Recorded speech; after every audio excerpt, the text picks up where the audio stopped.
बड'लेण्ड नांगौ होनग्राफोरा बेंगालर दिल्लीनि हा बायदों। बे बाथ्राया क'क्राझारनि मानसिफोरनि खुगा खुगा।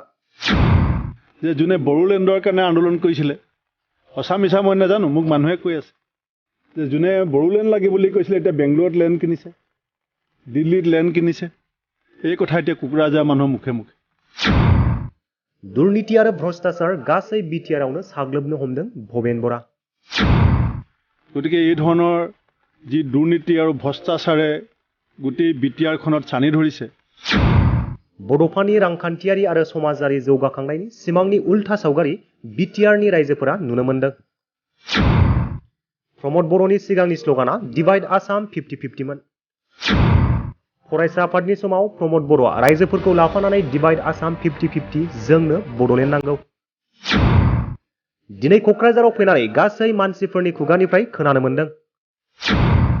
दानि प्रमद बर'नि स्ल'गाना डिवाइड मानि 50-50 जाबाय। क'क्राझाराव जिमान फैसा फैयो खावसे फैसाखौ गाव लायो, खावसे फैसाखौ दिसपुराव दैथायो बिजेपि नेताफोरनो। कंग्रेसनि आफादगिरि भुबेन बरा। এতিয়া আজি কোকৰাঝাৰত মই যিমান মানুহ লগ পাইছোঁ সবে মোক কৈছে যে এতিয়া প্ৰমোদ বড়োৰ শ্লোগান হৈছে ডিভাইড মানি 50-50। কোকৰাঝাৰলৈ যিমান পইচা আহে আধা পইচা তেওঁ ল'ব আৰু আধা পইচা দিছপুৰত দিব, বিজেপি নেতাসকলক দিব। যিজন মানুহে ছাত্ৰ নেতা হৈ পেলাই ডিভাইড আসাম 50-50 বুলি কৈ বড়োলেণ্ড লাগে বুলি কৈ আন্দোলন কৰিলে, এতিয়া যেই ক্ষমতা পাই গ'ল এতিয়া ডিভাইড আসাম 50-50 বাদ দিলে ডিভাইড মানি 50-50। दिनै क'क्राझाराव थानाय रनेन्द्र भवनाव आसाम कंग्रेस प्रदेश हान्जानि जथुम्मा मेल जानानै थाङो।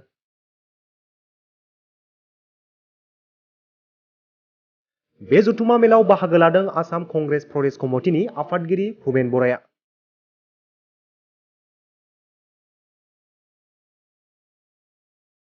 जथुम्माव बाहागो लानायनि सिगां भुबेन बरा बिथाङा बिटिसि सेक्रेटारिनि लांगोनायाव थानाय बड'फा उपेन्द्रनाथ ब्रह्मनि मुसुखायाव मान बावो।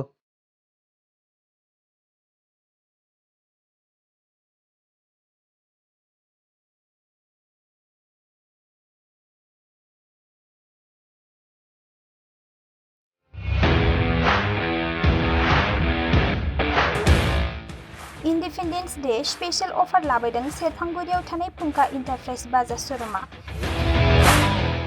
बाजाज बाइक सालायनो मोजां मोनग्रा सुबुंफोरनि थाखाय गाहाम खौरां। क'क्राझार जिल्लानि सेरफांगुरियाव थानाय फुंखा इन्टारप्राइज बाजाज शोरूमा होगासिनो दं 31 आगस्तसिम इंडिपेंडेंस डे स्पेशल अफारनि एक्सचेन्ज।